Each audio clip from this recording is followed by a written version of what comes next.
Hello, everyone. Welcome to day one of the Asia for Animals Coalition's third series of AFA Connect. It's great to see you all here today on behalf of AFA and our members. Thank you all for joining us. My name is Ursula. I am the events coordinator under the AFA Coalition.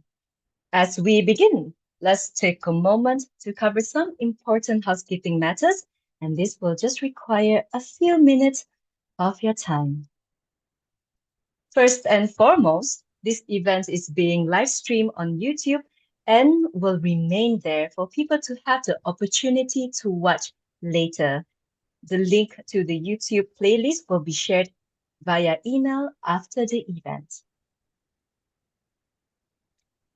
Please make sure to switch off your camera and microphone, as some participants may be joining us from areas with limited internet connectivity.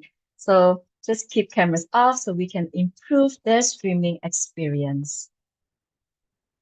For those joining via Zoom, if you want to enable the auto captions, which is an auto translation feature, click More at your icon area there at the bottom of your Zoom screen. Then click on Captions and set your language to the language that you wish to be translated. Please also set your screen name to the name that you registered with so we can check and know who has been able to join us today. You can do so by going to the participant icon and just rename yourself. Last but not least, if you have any questions, please feel free to place them in the chat box in either Zoom or in YouTube if you're watching in YouTube. And these will be collated by AFA staff members, and we will address as many as we can during the sessions. So a little bit of introduction of who we are. The Asia for Animals Coalition is not only the largest animal protection network in Asia, but by membership, we are also the largest animal protection network in the world. AFA is composed of 26 core member organizations representing a diverse array of animal protection and advocacy organizations. And there are more than 300 organizations in our network. The team has undergone dramatic growth in the past few years, and we are now a dedicated team of 18 staff coordinators spread across 6 countries, all dedicating to helping organizations help animals. At its core, AFA is about uniting voices for the animals in Asia.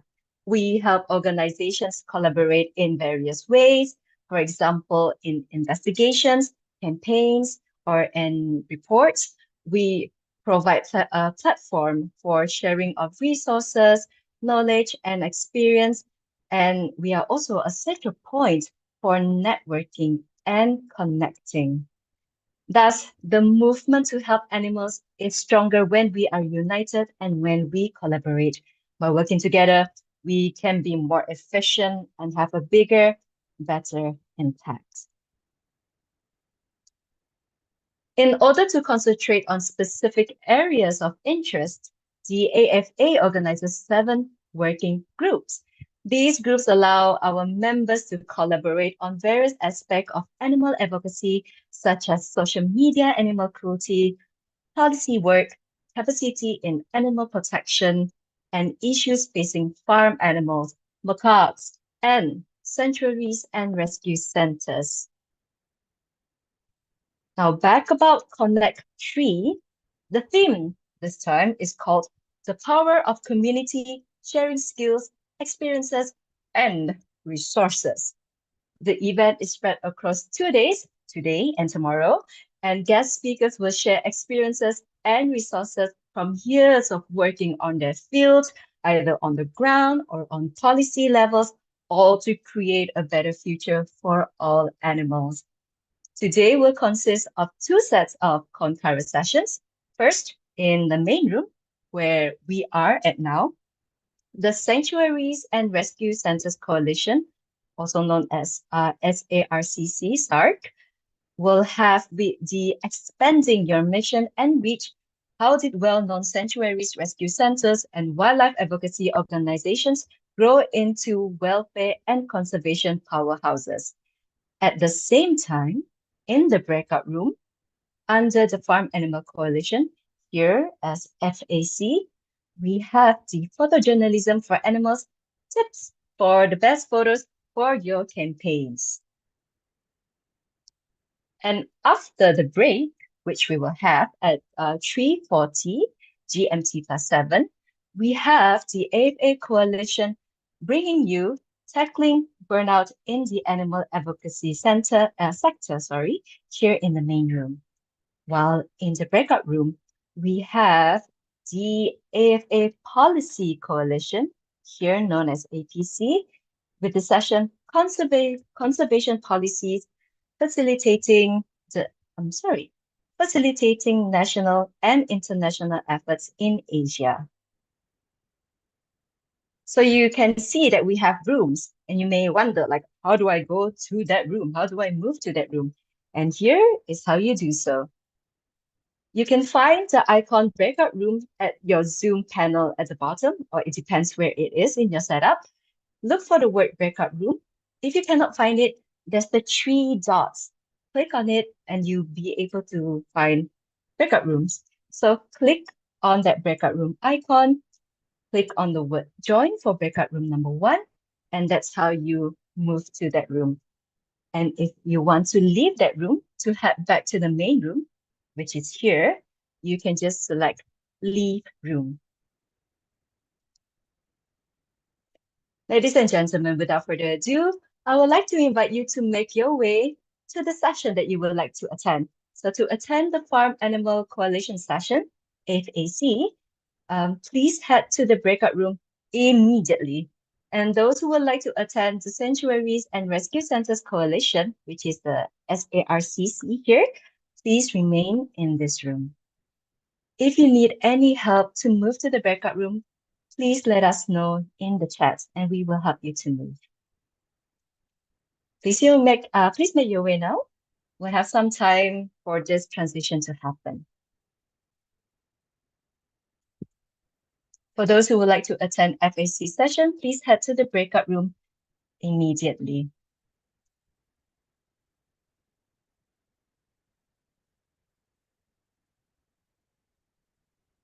If you need any help to move, please let us know in the chat and we will move you. Just going to give some time for that to happen.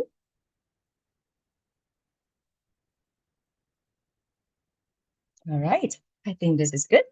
Elliot, the virtual floor is yours. Go ahead.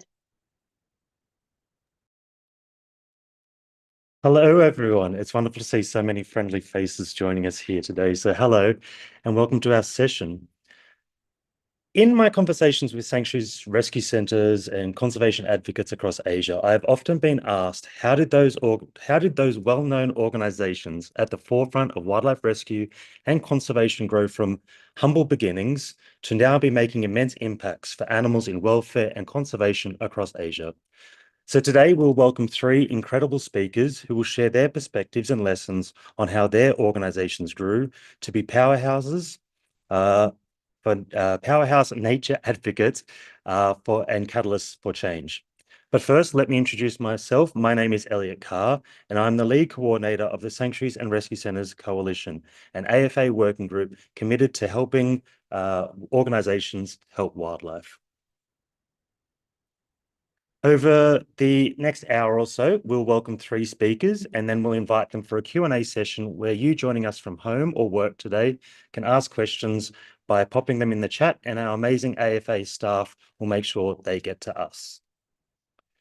Let me give you an overview of our speakers today. We'll welcome Willemijn Eggen from the Wanicare Foundation and Chickenanga Wildlife Centre in Indonesia, and Spencer Manuelpillai from the Wildlife and Nature Protection Society of Sri Lanka. But first, we'll welcome Jill Robinson from the Animals Asia Foundation, who work in Vietnam and China. Jill will not be a stranger to many on this call, having founded Animals Asia to end the cruel practice of bear bile extraction and improve welfare of animals across Asia, as well as helping establish us, Asia for Animals, over 2 decades ago. Sadly, Jill can't join us live for her presentation, but has pre-prepared this presentation video about how Animals Asia grew to be a catalyst for change. So Alcilla will share that video for us now. Thank you, Elliot. Give me a moment.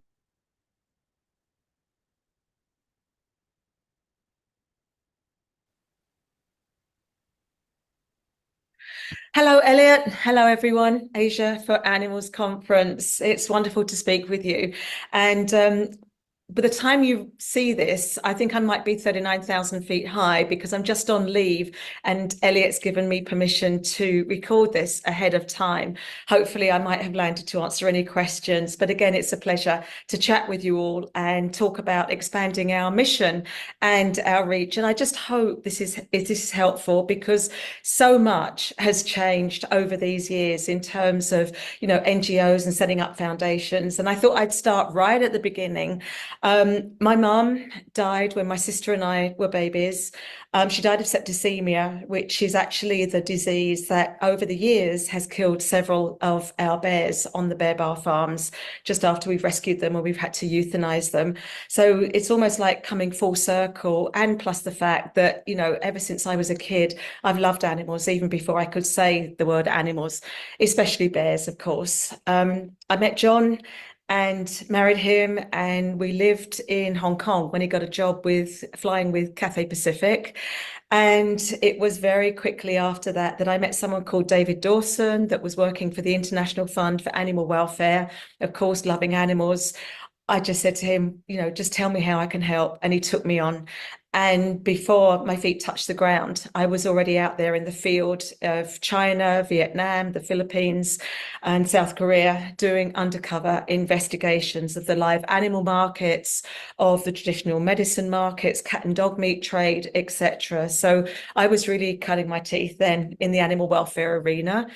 But it was one bear on a bear bar farm that just changed everything about my life. And I called her Hong, which means bear in Cantonese. I'd been called by a friend of mine who was a journalist who said he'd just come back from a notorious bear bar farm. And he said, you better go and have a look. And I did. I grabbed a couple of friends. We went over the border. We went onto the farm. We found steps into the basement where after we'd broken away from the tourist group that we'd joined. And I came across what I called then my own living hell. And as I was walking around in shock, seeing all these bears in tiny wire cages, I felt something touch my shoulder. I turned around in shock, and there was that female moon bear with her paw through the bars of the cage, touching my shoulder. And I did the most ridiculously stupid thing I've ever done in my life. I took that paw, and she didn't hurt me, as she should have done. She just squeezed my fingers. And as I say, from that day on, everything changed.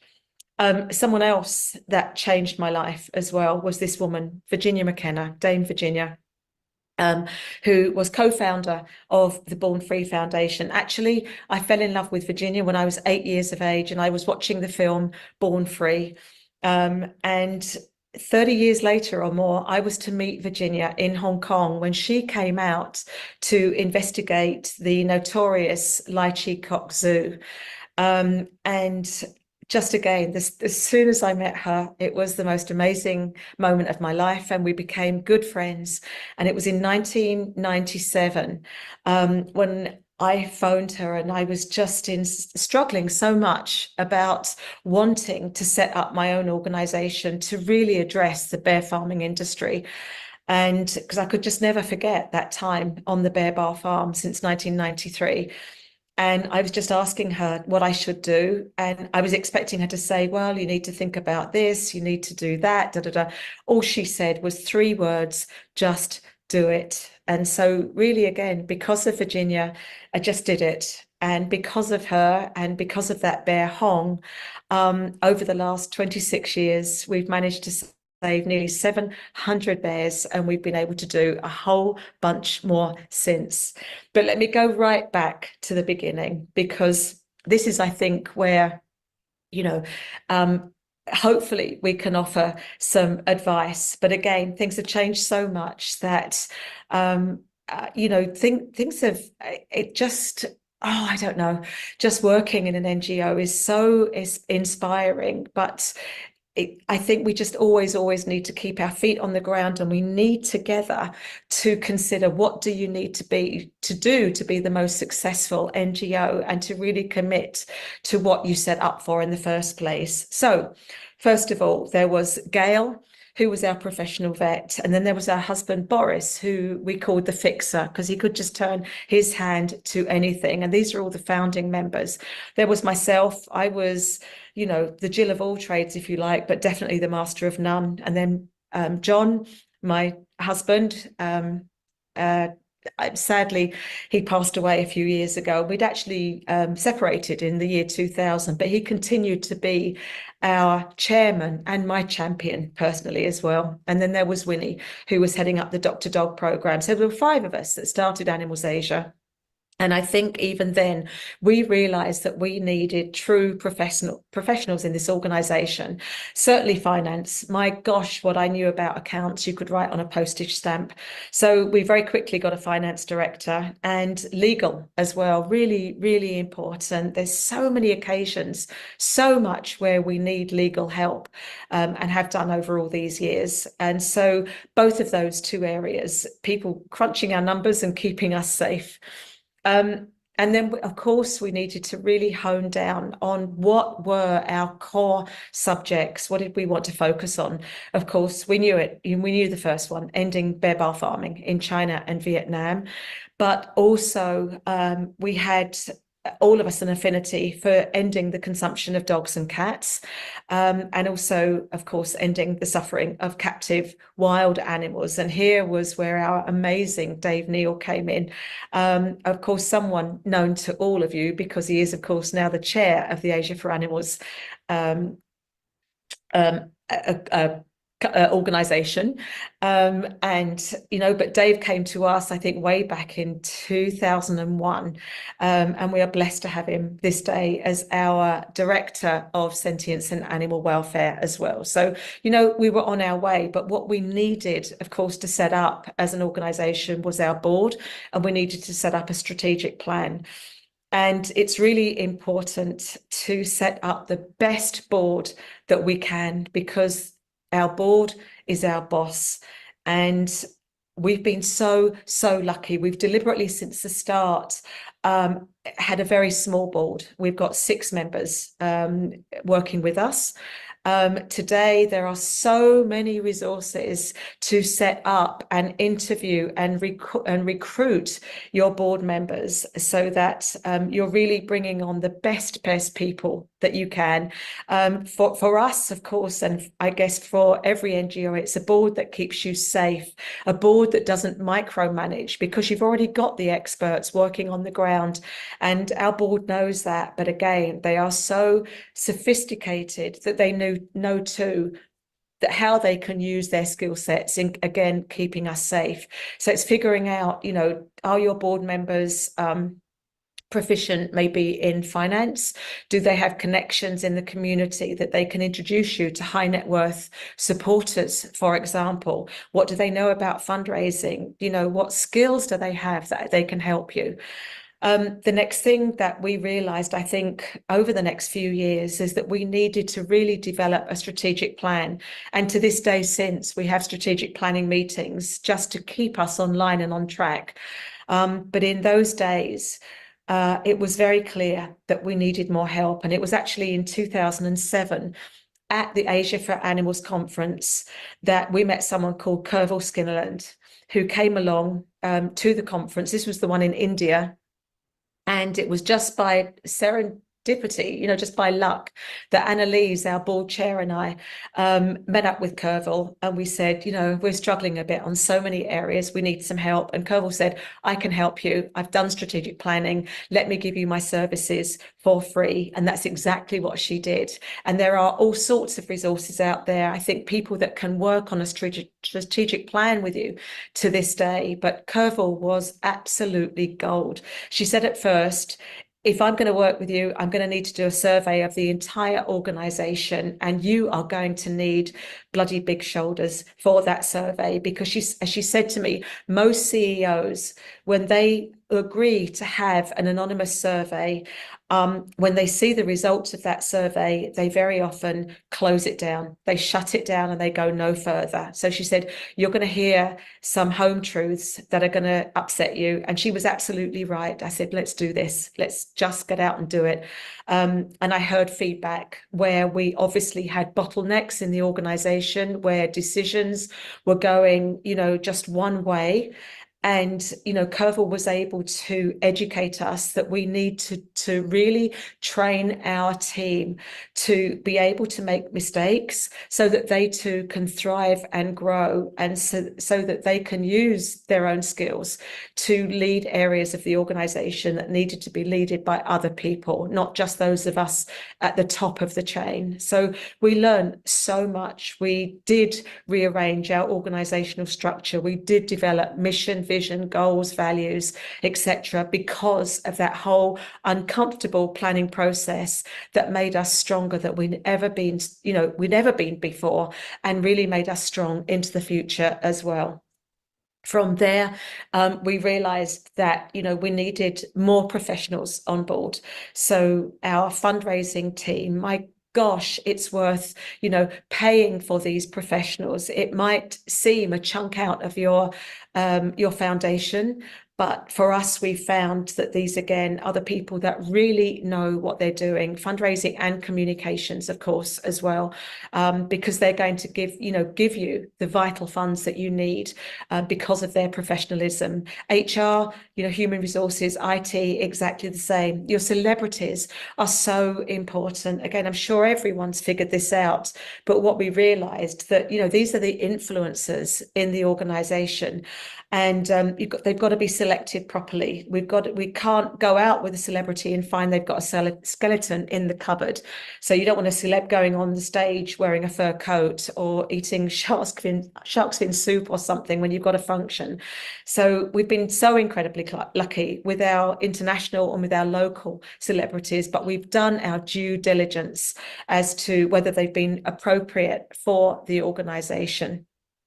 Our people are so important, just valuing everyone in our staff, not just at our sanctuaries, but worldwide in our offices as well. And this means benchmarking salaries, for example, to the market rate. It means providing proper human resources, providing health insurance for not just for physical health, but for mental health as well.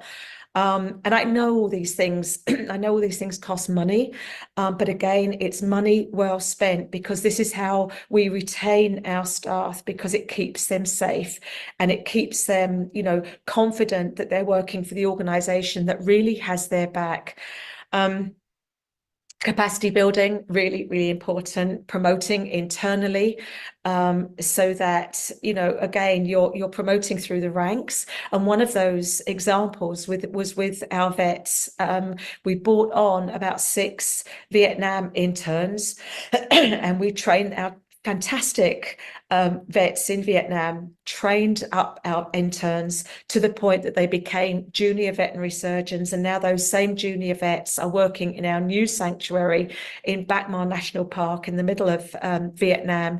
And that whole sanctuary over the next few years is going to be entirely run by our Vietnam colleagues. So it all comes home to roost, and it's just fantastic to be, again, capacity training and giving our staff, our local staff, the confidence to be able to help now start running components of this organisation.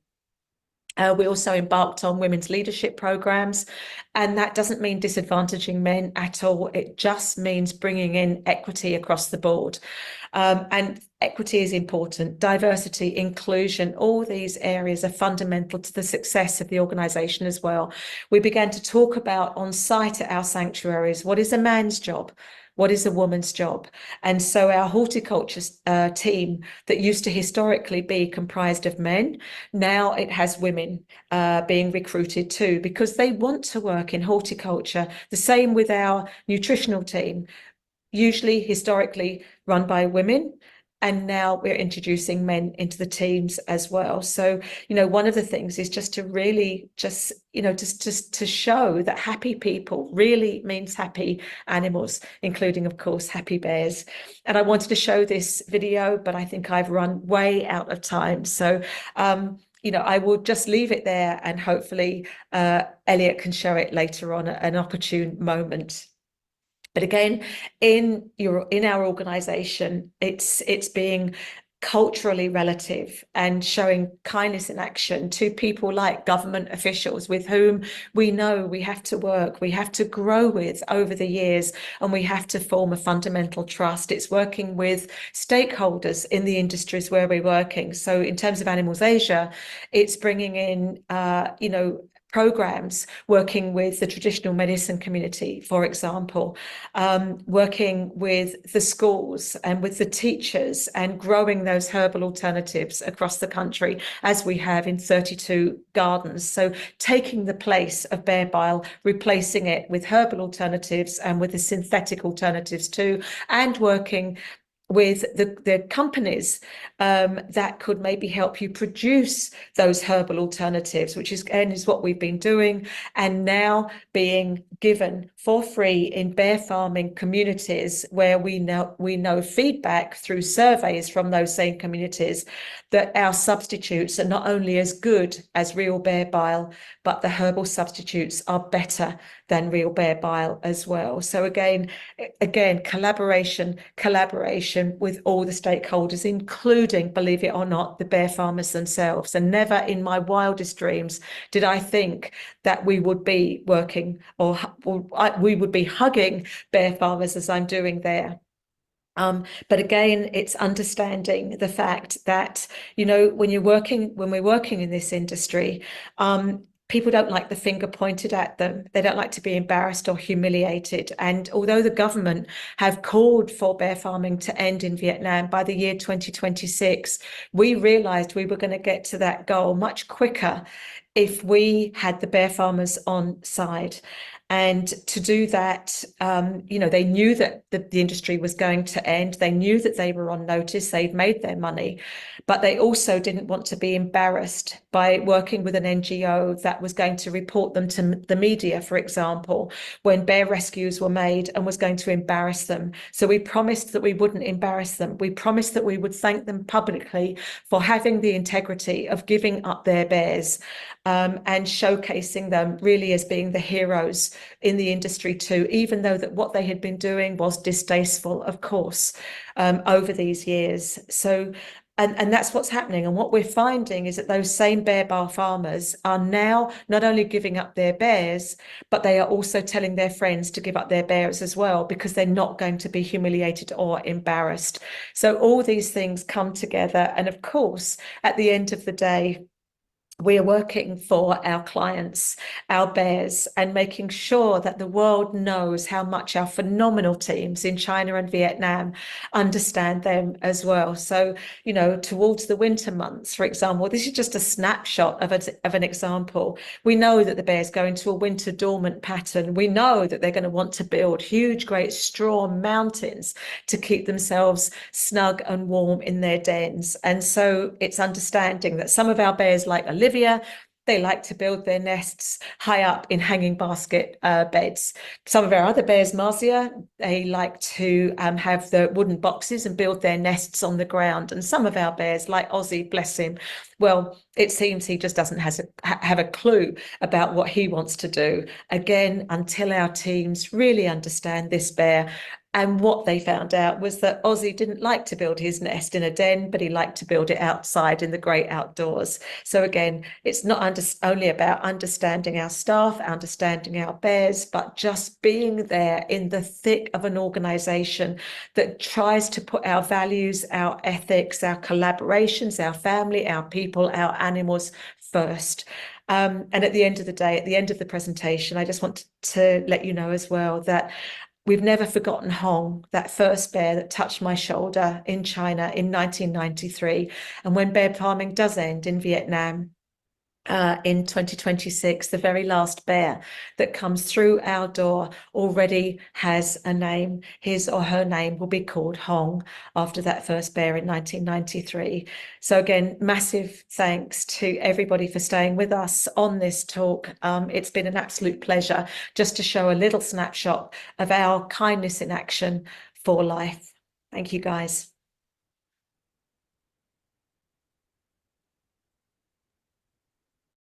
Yeah, thank you very much for Jill Robinson for sharing that. And I think a lot of people might have had a tear in their eye listening to it. Jill is a very skilled speaker. But I think one of the greatest lessons we can look at there is that obviously Jill is exceptionally passionate about what she does. But it's also that real acknowledgement that it's not just rescuing animals. There's a whole range of other multifaceted things that need to be thought about to go into running these organizations so that you can grow, you can become bigger, and you can have impacts like Asia for Animals does. Asia for Animals, I do that every time, Animals Asia. That's too confusing. I'm sorry, everyone. On to our next speaker. So Willie, if you get ready, you can share your screen and jump on. But as that happens, I'll introduce you. This is Willemijn Eggen. She's the founder of the Wanicare Foundation and previous manager of the Cikananga Wildlife Center in Java, Indonesia.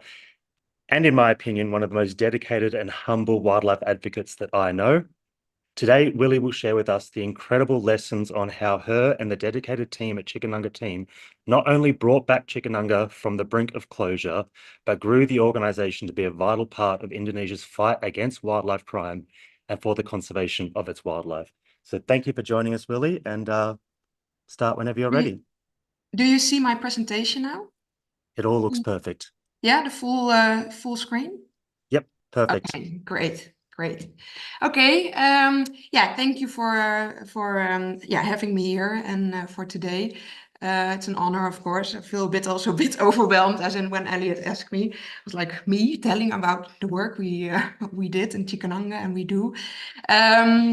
But yeah, I'm here today to tell a bit more about my experience and my learnings that I've gathered over the past 15 years working in Cikananga and Cikananga Wildlife Center and for the Wanicare Foundation that I started in 2009. Obviously, our whole work and whole progress and development has been over many years, so it's not, what I tell today, it's just a short in a nutshell.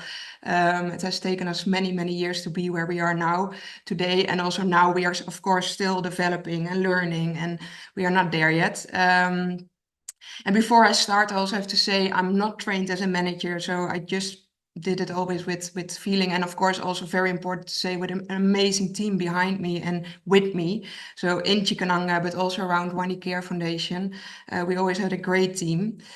So yeah, in 2008, I started in Cikananga Wildlife Center. Since I was very little, I think 10 years old or something, I knew already that I wanted to work in wildlife conservation in Indonesia, actually also with orangutans, I always said.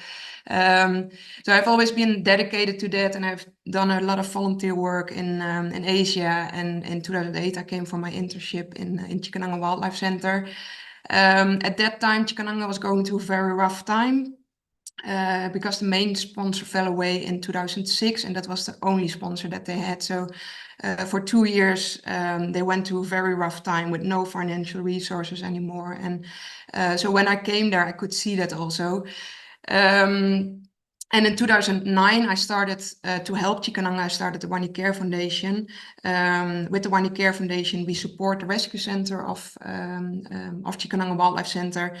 And we have a Wanicare Foundation has a little board. We have 3 members, and they all support me and support the work that I do, but they are more on the background. So they do advise, and of course they do finance and stuff like that, but they are more in the background. I'm not in the board anymore of the Wanicare Foundation. I'm now more as working as the director. And yeah, I'm not working also in Chikananga Wildlife Center full-time anymore. So since 2018, sorry. I'm working now more from the Netherlands, but twice a year I'm for a longer time in Indonesia and in Chikananga to help there. And I'm still working every day for the Wanicare Foundation. And in that way, every day I work for Chikananga. So that's a bit about me and my background. Just to give you a little, a quick overview about what we do in Chikananga, what Chikananga Wildlife Center is. Chikananga has a rescue center, a rescue project. It's a multi-species rescue project, and we have around, it depends of course a bit per year, it's different, but around 300 to 400 animals of around 70 different species. Here you see a little drone picture, so a little overview about of the center, just to give you an idea what Chikananga is and how big it is. So it's 15 hectares, around 15 hectares. Here you see all the enclosures. So it's focused on all kinds of different animals. Then there's a conservation breeding program. They are focusing on the breeding of critical endangered and endangered endemic Indonesian species, with the goal to introduce them later on back to the wild, or to reintroduce them again. And they focus on songbirds and the Javan warty pig. So this is the breeding center. And then since 2020, we also have a Chikananga sustainability program, or sustainable farming program. So we grow organic food for the animals in the center. And this was a long cherished dream of us to start this also. And it's running really well now. So we have within Chikananga, we have 3 farmlands now where we grow our own food. This is not fully covering all the food needed for all the animals in the center, but of course we are working towards that. And in the future, we also really hope to help local farmers to transition to organic farming, so around Chikananga. So we also do a lot with education. So this is a farm 2. And this is the latest farm that was established last year. So that's farm 3. So here we grow our own organic food. So, and these 3 programs are the Chikananga Foundation. And it started in 2001 with the rescue center. Then officially in 2010, the breeding center started. It started already a bit before, but it was established officially in 2010. And then in 2020, the organic farm started. And then a bit to show you to tell you a bit about how I started in Chikananga. So that was in 2008 for an internship. And at that time there were no finances anymore. There was only a small team left from that worked on voluntary base. So they didn't get any salary anymore. So what they did, they took care of the animals, but beside that they had to go outside. As in, to work and to earn money on farms or whatever, a side job to really earn money for their family. So they did it voluntary in Chikananga, took care of the animals. But of course, you can imagine that there was not that much time anymore for taking care of the animals. So the animal welfare was not great. The park was quite neglected, also because there was no money to renovate or anything. And there was what I saw really was also, there was no faith anymore. Nobody really had faith in the future of Chikananga anymore. And they were missing the right support, and they had given up a bit. So that's how the situation was when I came there first. And then we started, very easily actually, just with, I started, with some money that I had, we started to buy a bit better food and supplements for the animals. And we started to just hands-on work, just painting enclosures, just making new enrichment of furniture in the enclosures.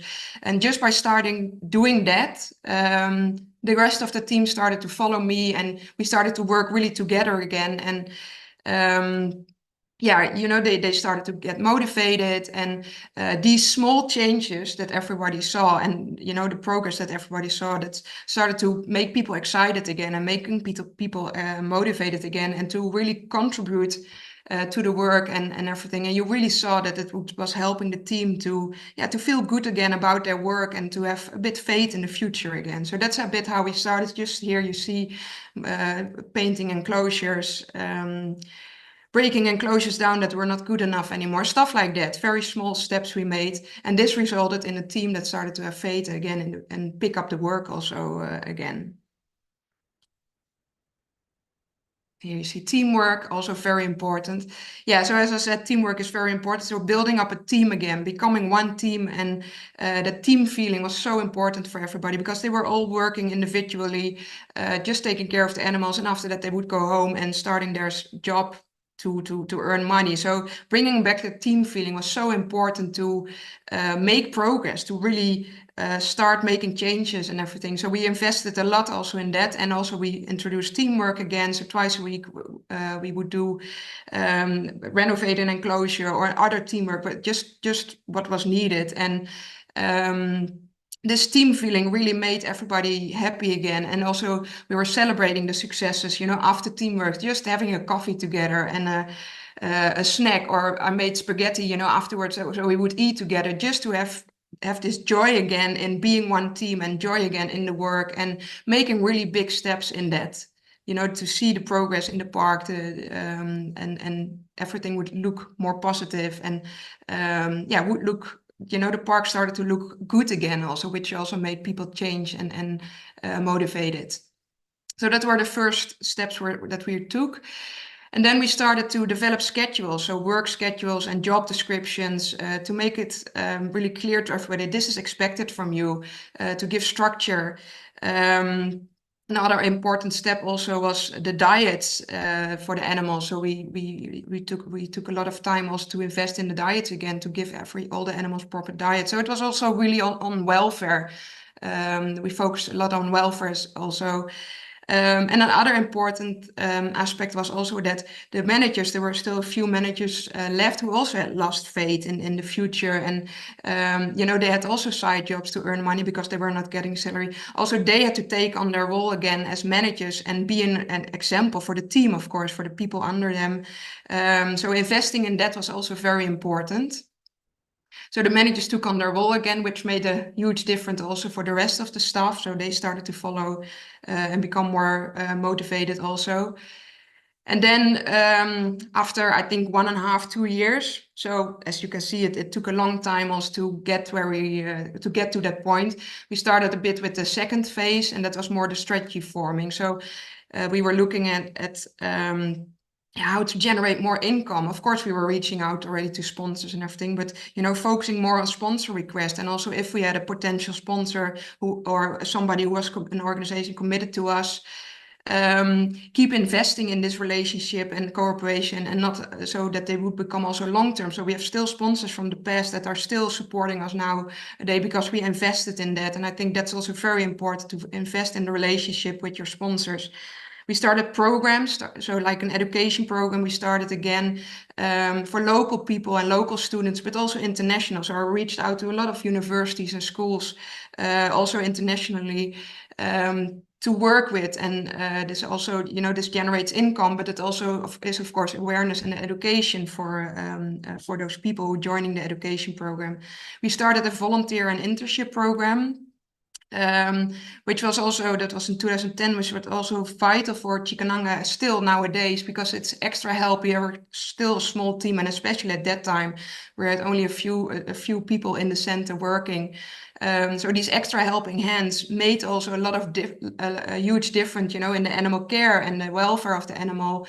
It gave the staff, also the local staff, new ideas and learning from new cultures, and other way around, of course.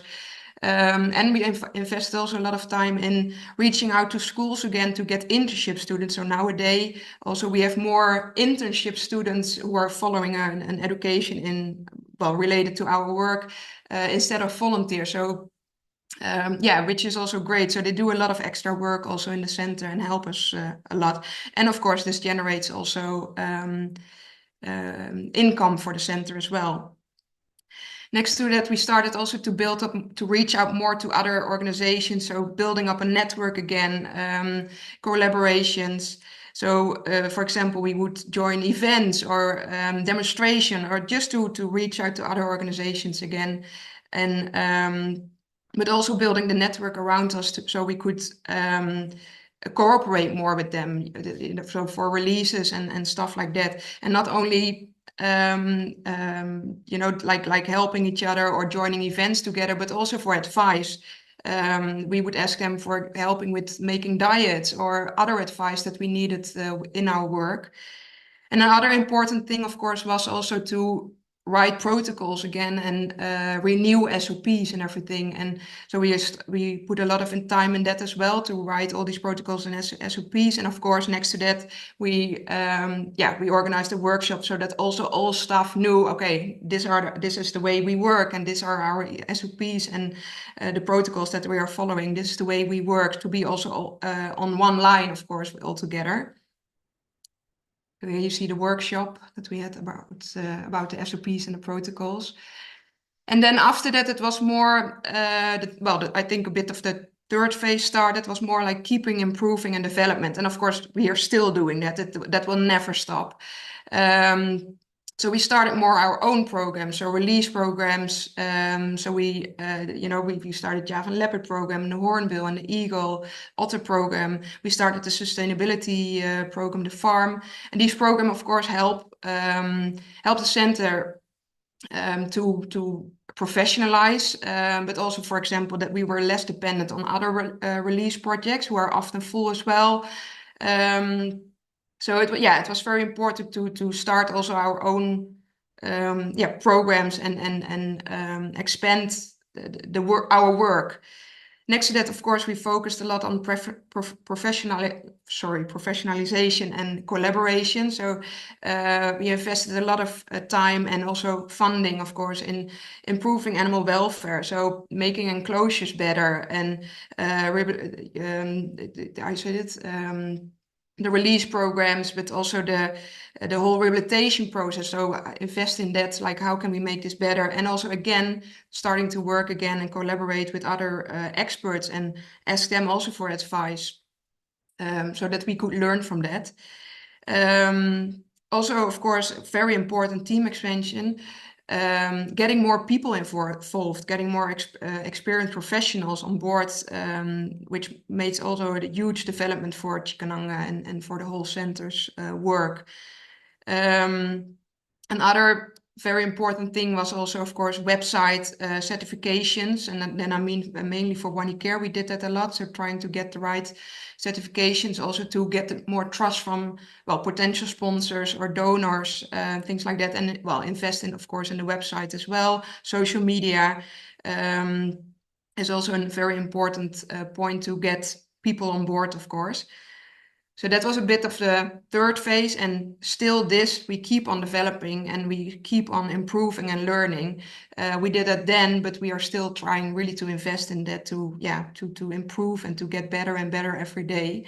I think that will never stop. We will keep on developing and learning and trying to get more people involved and ask for advice. And I think that's one of the most important things also for us, to how we have developed and learned also over the last years, also to involve a lot of other organizations and ask for advice and sponsors and everything. And then a bit the failures and lessons learned, and I don't think we can really call it failures, because even if it is a failure, we learn from it. But one of the things that I really have learned in this work is guarding boundaries. So for yourself, but also for your team. And I mean with this, I think a lot of people in this kind of work are so passionate about their work. It's really their life, and everything is around that. But in that way, you also forget very quick to sometimes relax, to sometimes step back. And I've seen that with myself. I had a burnout several years ago, but I see that also with colleagues, and I think that's why it's very important to guard your boundaries, and also to help your colleagues remember sometimes, as in take some time off, do something fun sometimes as well, take a step back from your work, to keep on going also, because without that, I think in the end you will be burnt out. And as I said, I have experienced that, and it took me more than a year to really get back on my feet again. So in the end, it will not help your work and your team also. Team expansion is really something, at least what I have seen, to progress and to avoid also work overload and develop quicker. And if I look back now, if I would do it all over again, I would invest quicker in team expansion. We were always focused very much on the welfare of the animals, improving animal welfare, better enclosures, rehabilitation, stuff like, which is very important, of course, as well. But then because we were focusing mainly on that, the team for a long time was quite small, and it cost us, of course, also an overload of work. And now I see like in the past years we have invested a lot in our team, and now you see like we are developing much quicker and getting more professional and everything. So over the last years that really made a huge difference. Don't rely on a single sponsor. I think Chikananga has learned a lot from that, because that's why in 2008 when I came there, they were broke because they were dependent on one sponsor. So we have now several sponsors, big sponsors, core partners, smaller sponsors. We really have learned from that. Better to fail fast and plan forever, and accept also that you will learn from your mistakes. So of course it's very important to make a whole plan and try to play on safe partly and everything, but you will also learn from your mistakes, and also your team will learn from the mistakes they make. And strategy planning and everything on paper, we do that, of course, and it's good to have this big picture in your head, but also know that not everything will go as you always want, and you will learn from your mistakes, and also your team. So then team and collaboration, of course, like what I said already, like a team, a good team, good communication is so important to reach your goals and to develop. And in the end, if you have a good team and if you invest in that, you achieve also much quicker your goals, and you will develop also much quicker. And then externally also, collaborations, as I said, like working together with other organizations, other parties, sponsors, and not only for funding or anything, but also, for example, ask them for advice, because they can help you further. Maybe they have already a lot of experience with certain animal releases or husbandry or anything like that. We can learn from that. And like the saying, it's not needed to invent the wheel over and over again. No, if you can reach out to organizations who have already this experience, reach out to them, and you will develop in that way much quicker. Do everything step by step. So what I said already, like it's good to have a big plan and want to develop quick and everything. But I think what we have learned, like it's better to do everything step by step than starting 20 things at the same time. It will in the end go less quick, and probably you will also get less frustrated, and it will be overwhelming. So working really step by step, I think, in my opinion, that works the best. And stay close to your values. So although seeking advice is and accepting advice and everything is very important, like working together, as I said, it's so important. But it's also important to stay to your own values and your own ideas. So sometimes we get advice from people and organizations, and they mean it well. But if it doesn't feel good for us, and if we think like, no, this is not the way we want to run things, we don't listen to it, and we thank them for their advice. But I think stay to your own values is very important as well. And then my key moments, so hopefully people can pick up something from that as well, or learn something from that. So for me, of course, starting in Chikananga. So when I came to Chikananga, I knew like this is home. Sorry to interrupt, Willie. If you don't mind, is this the last slide? Just time to wrap up. Your lessons are amazing. Okay, shall I stop? No, just wrap it up. Okay, I can. Yeah. So for me, of course, Chikananga, that was an absolutely key moment. I knew I would start a new education actually after my internship there, but I knew like, no, this is what I want, and I started to help them. Starting Wanicare, of course, made a huge difference for me to help Chikananga. And also what I really learned is when I stopped in 2018 full-time working in Chikananga, that was because I had a burnout. I took a step back, and after a year I started to work again for Wanicare. But I also was like, oh no, I need to have a real job next to Wanicare because I have to earn real money, blah, blah. But then I noticed also by working half for Wanicare and Chikananga, it was not working. And then after a while, I decided, no, this is what I want. So I went 100% for it. And at that time, and if I look back now, that was really the turning point.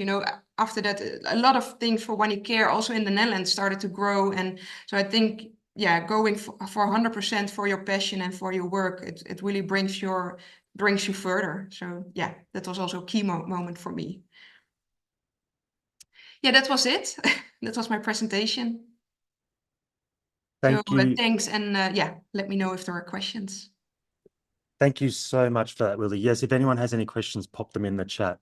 But that was absolutely fantastic. I think that there were so many similarities also towards Jill's speech in terms of just start working, just get on with it, and just start doing things. And as similar, someone who is absolutely, obviously incredibly passionate and humble about what they do, but able to step back and ask for help when it's needed, and to put those things into place to help the animals at the end of the day, if nothing else is in place, such as looking after your team, funders, etc. The animals can't be helped. So thank you very, very much for that, Willie. Thank you. And I'll welcome Spencer to the next up. So as Spencer's getting ready, I'll introduce you.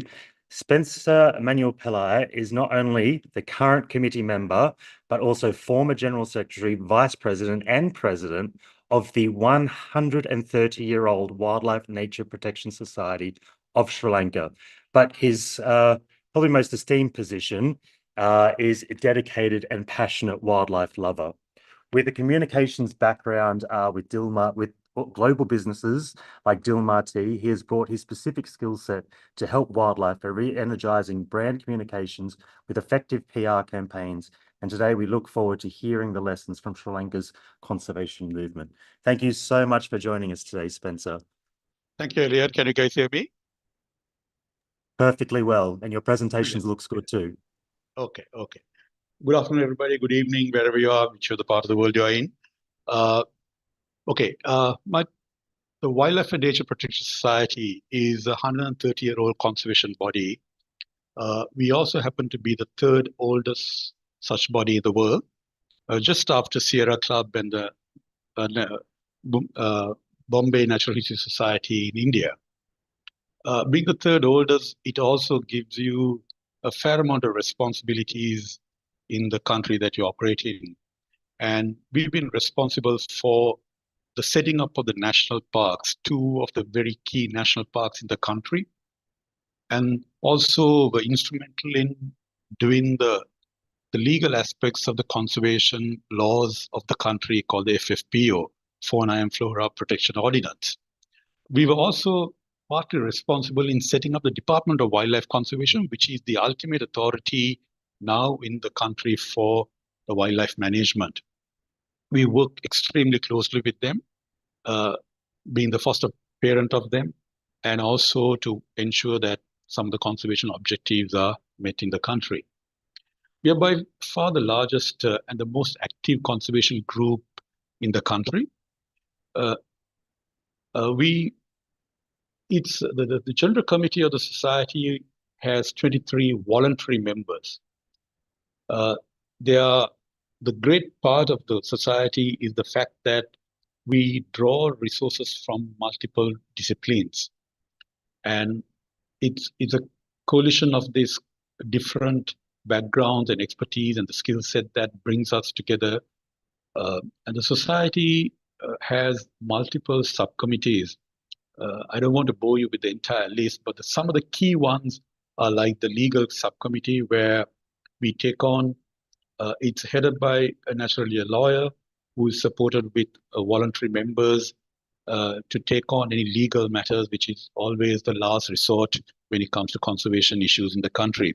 As we speak, we are in court with about 9 to 11 very, very, very serious issues.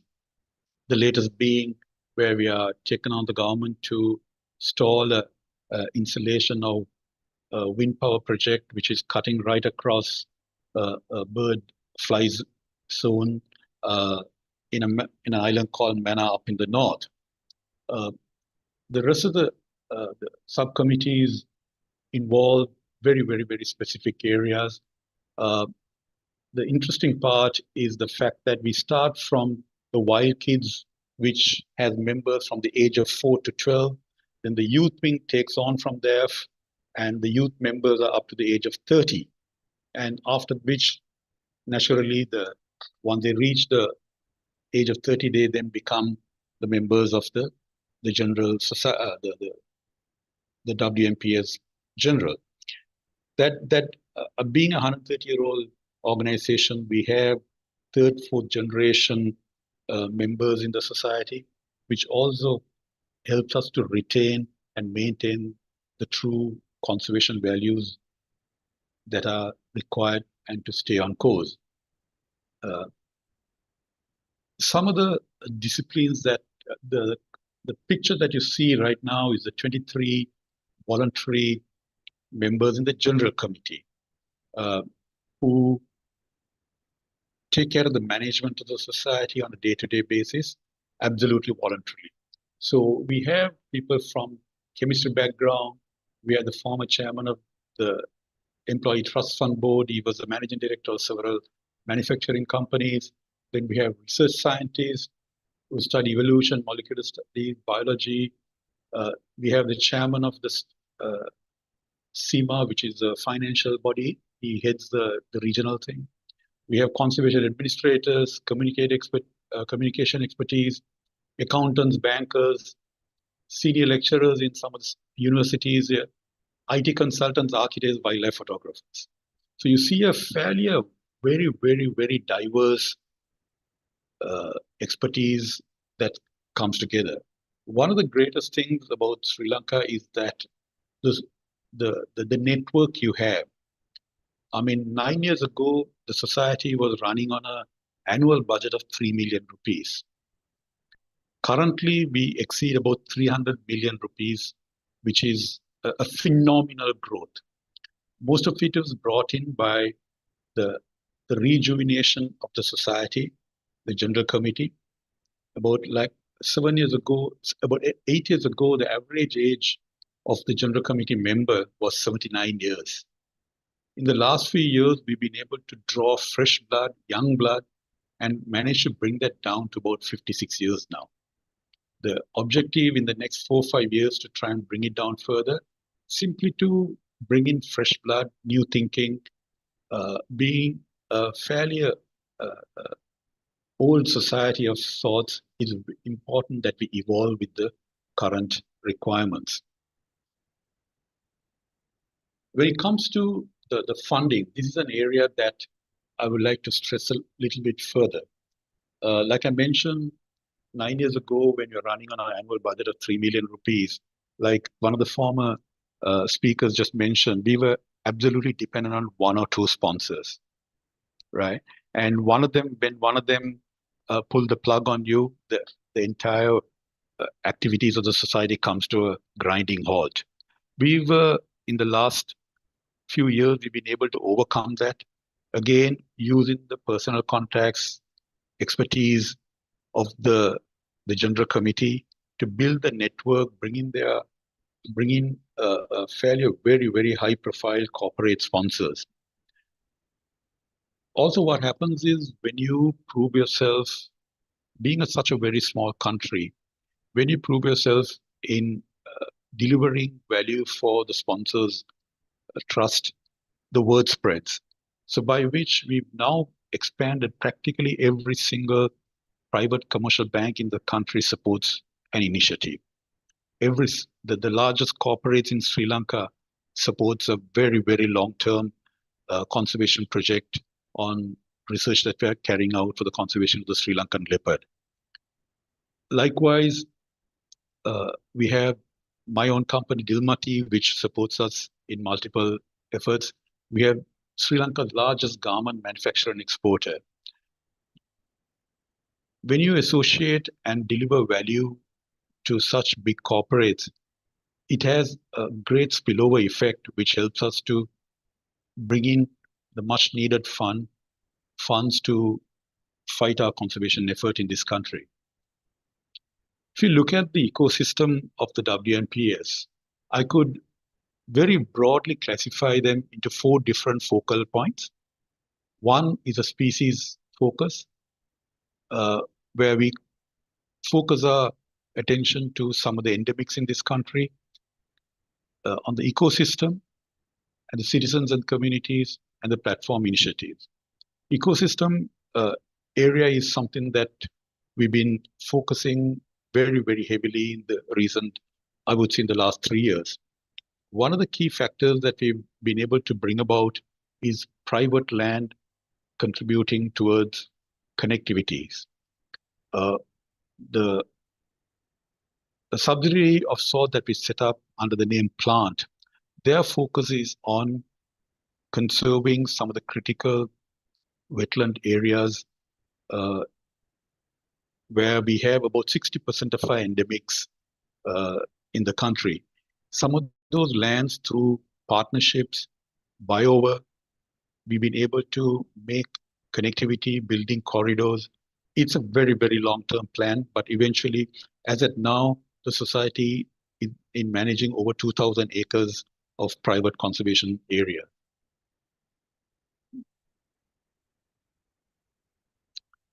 This is a map that I would like to stress how the partnership in terms of corporate partnerships has enabled the society to carry out its conservation efforts.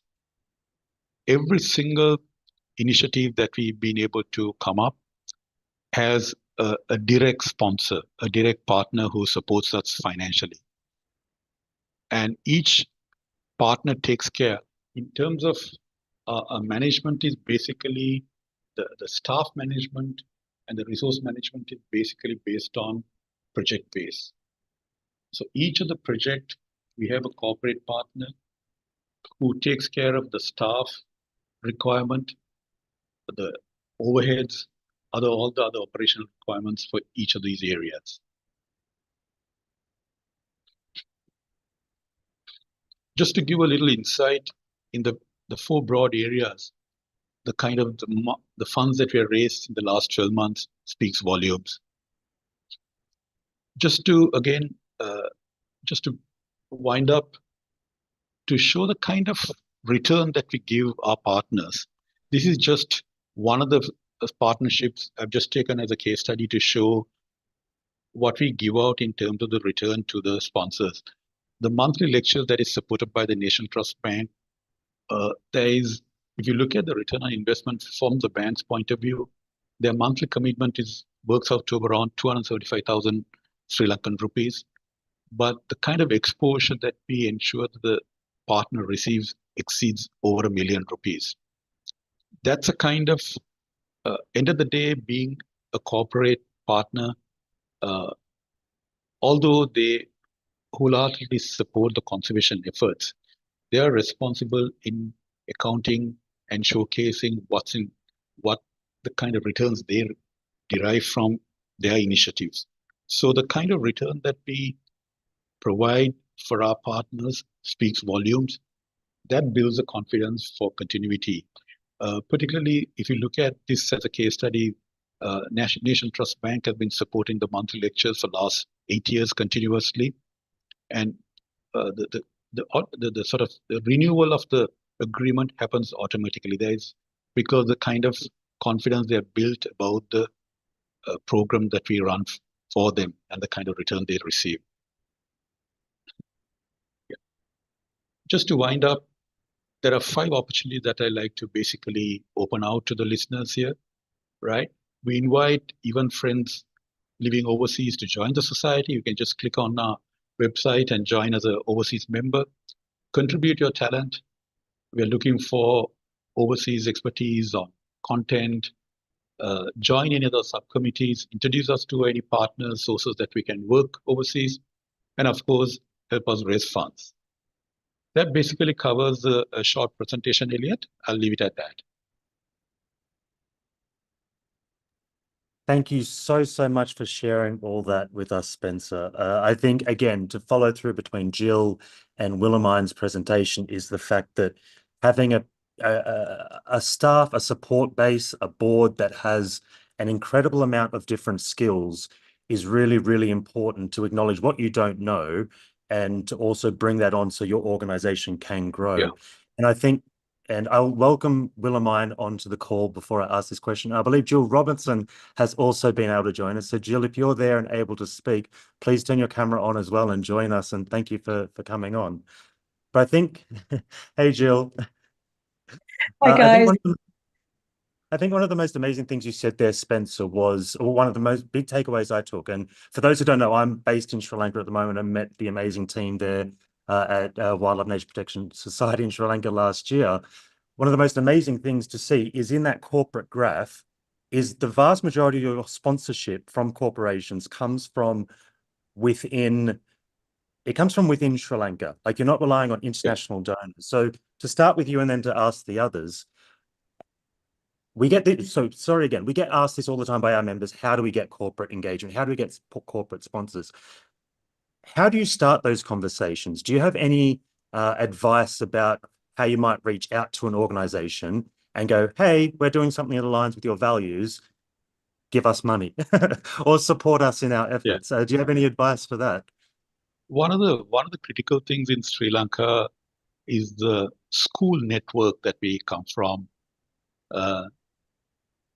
Elliot, because most of us, the first person that we lift the phone and speak to is one of our classmates who is holding a decision-making position in one of the corporates, right? So, for example, Jehan, whom we met, is our immediate past president. He comes from a school and with fantastic network, right? So he along with another former president was instrumental in, for example, introducing the Nation Trust Bank to come on board to sponsor the monthly lecture. What we did was use the monthly lecture to showcase the work of the conservation that we do, the society that we're doing, right? So it was a monthly gathering which draws in about 300 to 400 people. So the press coverage leading up to the event, post-event, showcased, it brought about a very, very vibrant feel about the society. And then some of the very, very significant projects that we bring. End of the day, even corporates, like I mentioned, they want a return on their investment, right? While they are very, very good-hearted to come on board to support a conservation initiative, but internally they're responsible for their shareholders to show, okay, what is the PR return that are we getting? How is it sort of delivering on their, the corporate responsibility ladder? So that is something that we have again and again proven. So the corporates are not scared to invest their money in the initiatives that we're doing, right? So I've seen a lot of the press in the last 3-4 days on the elephant thing. Again, we had one of our local Sri Lankan brands, Farsilon, coming on board, supporting us, right? So I guess it sort of catches on. And the good thing right now, we have people calling us and, pledging support. So we have come to a stage where we kind of enjoying that goodwill, I would say. Yeah. So it started off with personal relationships and using what network you have. Always. And it sounds like it's snowballed since then to where now people are reaching out for you. Yeah. Jill, you also have a very large organization. Have you had corporate sponsors in the past, and how have you reached out to them? Yeah, thanks, Elliot. Hi, everyone. Excuse me. Yeah, it's not always easy, is it, working with corporates? I think, first of all, you really have to do your due diligence. And both of you, that goes for both sides, just to make sure that you're a good fit. We obviously don't want corporates advertising shark's fin soup or, talking about fur coats. And equally, they don't want people that sort of go running off at a tangent that are not fitting with their corporate values as well. So I think it's a long haul thing. And again, as I say, we've got, protocols on protocols for that. And I know that Dave is listening in, and he's got a huge, great corporate welfare protocol list you know, and how we can best work and select those corporates. So if anyone wants more information on that, please go to Dave. It's just, again, I think, as Spencer has just said, finding those values that you share. So I think I gave the example of Cocoon in my presentation. You know, they're a vegan plant-based company. They really want to grow in Vietnam. They want to grow with NGOs. So finding a company like that wanted to actually produce the alternative, the herbal alternative to bear bile, was like manna from heaven. But sometimes we work with corporates that you might be surprised about. So we've worked with people like Starbucks in the past. And, you know, obviously they sell coffee with cow milk, but we spoke to them and we all agreed that we would benefit from profits from, you know, plant-based milk, which worked out really well. It didn't, you know, it didn't defy any of our values. It didn't compromise us in any way. And it was something where we could profit, but we could also show Starbucks as being, you know, being willing, if you like, to venture into the plant-based world where a non-profit profits from that as well. Yeah, absolutely. And like Spencer said, to make sure that it's everyone's values are aligning and everyone is, sadly, as you said, getting something out of this deal. They can use this sponsorship also to boost up their public profile. Right. And Willie, you spoke said, beautifully about values. No, I'm just going to say, Willie spoke beautifully about values. I couldn't agree with everything you said more there, Willie. So, you know, fantastic. Thank you. Yeah, I was going to say, Willie, Yeah. in your presentation, you also mentioned the importance of really engaging with your sponsors and keeping them up to date. Has that been, how essential has that been in your growth of Chickamauga? Because it really went from, well, and Wanicare, it really went from zero to hero. And you've gone from no sponsors to many sponsors by the sound of it, and long-term sustainable financing. What are the other key lessons there when you're dealing specifically with sponsors? I think also what is very important and what I really have learned is open communication. So even if we sometimes we are running behind with the schedule that we planned, for example, with building an enclosure or anything, you know, we are running far behind because of raining season, or the carpenters didn't show up, or, you know, like things like that, or materials were not delivered. So being really open about, okay, this is not going really well, I'm very sorry, we tried to explain it. So open communication about how things are going, and same with releases and everything. You know, we make mistake with releases sometimes as well, or with whatever kind of program. But talking openly with your sponsor about it, I think that at least for us, that really helped to get the trust from sponsors, and also that they want to stick with us, you know, that they want to cooperate with us longer and continue cooperation as well. I think that's very important. And showing them the results, like I make now, that really works well. Every year I make now a sort of update video. I do that now since 3 or 4 years, I think. Just about like this is what happened last year. This is the progress. This is going really well. And thank you to the sponsors. And so yeah, keeping them in the loop, and I sent them updates with pictures or small videos, or so I think open communication and keeping them in the loop, that at least for us, that worked really well to have this good relationship with sponsors.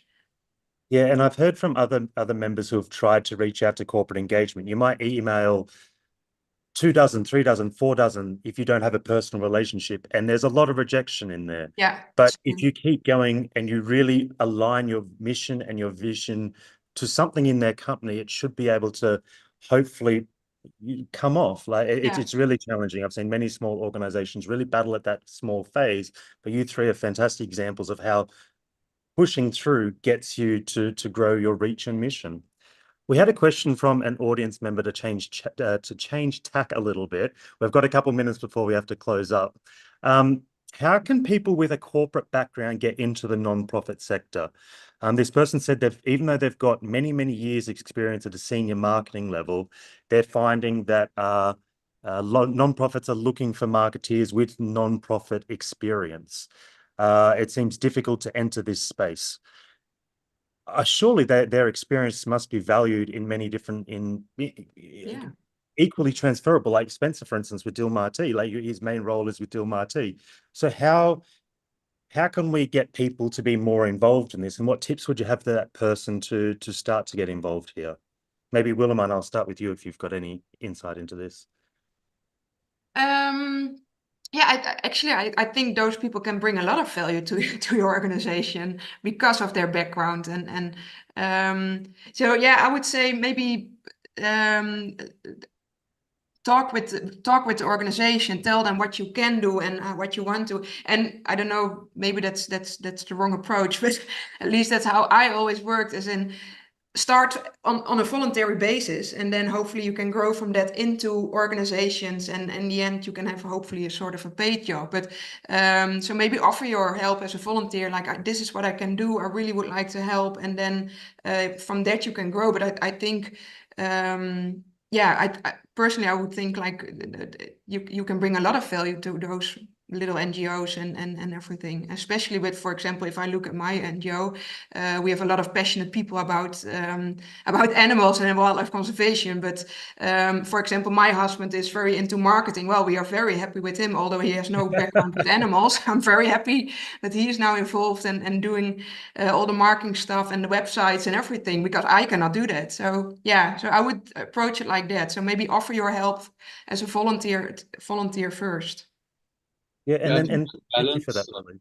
Sorry, Spencer. and that balance helps when, I mean, again, going back to the WMP, as originally being such an old organization, it was very, very top heavy with scientists, and you know how they can become very, very intricate with or go into certain details. But when you have to get things done, you need non-science people, people Yeah, from corporate different backgrounds. That is, I believe, the recent mix has been a fantastic balance of everything. We have about 6 professors on our committee, but at the same time, we have some of the corporate heads who have been CEOs and MDs of some of the blue chip companies in the country. So that combination is what drives the whole thing. Yeah, absolutely. And Jill, in your presentation, you mentioned that one of the big steps that enabled you to grow and develop was actually hiring these people within your organization. Mhm. Was it hard to find these people and get them on board, but also, I guess, to find the money for someone like that may not be directly animal related, Yeah. or, you know, it comes out of sort of core costs, which we've talked about a lot, which can be challenging. Yeah, it's funny because, you know, people did start with us, you know, volunteering and, you know, also on an extremely low salary, as I think I said as well. And it's incredible how you just grow with each other. And, you know, I'm quite surprised, Julie, for your question, you know, that more NGOs aren't bringing in people from the corporate world, because your expertise is huge. And, you know, we've learned so much. We've got volunteer groups, for example, you know, in a couple of countries, especially in the UK. And the expertise that they bring us and the connections that they bring us in the business community is absolutely invaluable. So I completely agree with what Willem said. You know, is just to is volunteer and get your name out there and just be, I guess, tenacious. You know, as well, or just be a pain in the neck to the NGOs, because we do actually need people like you. We really need people like you with business acumen and expertise.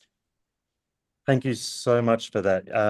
And thank you for answering that question, Julie. I hope that helped you and gave you a little bit of inspiration and passion to try and get in there with all your incredible experience. I want to keep this conversation going for the next hour, but because you all gave so many fantastic insights, we are at the end of our time. So thank you again, all of you, for joining us. I think those lessons were absolutely amazing.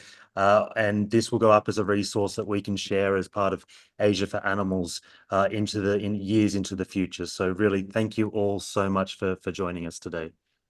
Thank you, Thank you. Elliot. Yeah, Thank you, thank Marie. you. And thanks for everybody who joined. Everyone. Thank you, guys. Back to you, Alcilla. Thank you, Elliot. Ooh, just sharing my video. That was a very resourceful and good sharing session. So well done, everyone. Okay, we would like to take this opportunity to share with you our upcoming AfA Connect event slated for this year. The 4th and last AfA Connect for this year is happening on the 12th to 13th November. Registration for AfA Connect 4 will be open soon. For more information, please log on to asiaforanimals.com/connect. We have several in-person events happening as well. we have the Asia Farm Animal Day happening in Hanoi from October 9 to 11. And the Farm Animal Coalition will be having their third regional event soon in India, and the date is to be confirmed. Many more exciting projects and other events coming in 2025. We have the Asia for Animals Conference Taipei 2025 happening from August 25th to 29th at Taipei, Taiwan. If you'd like to know more about our events, please head to asiaforanimals.com/events. And if you'd like, you can subscribe to our mailing list to get the latest information about our events. The AfA podcast. You know that we have launched the AfA podcast, and I highly recommend that you give it a listen. The episodes released so far are excellent, featuring guest speakers from all around the globe who share their experiences and updates. So activate your hearing buds at asiaforanimals.com/podcast.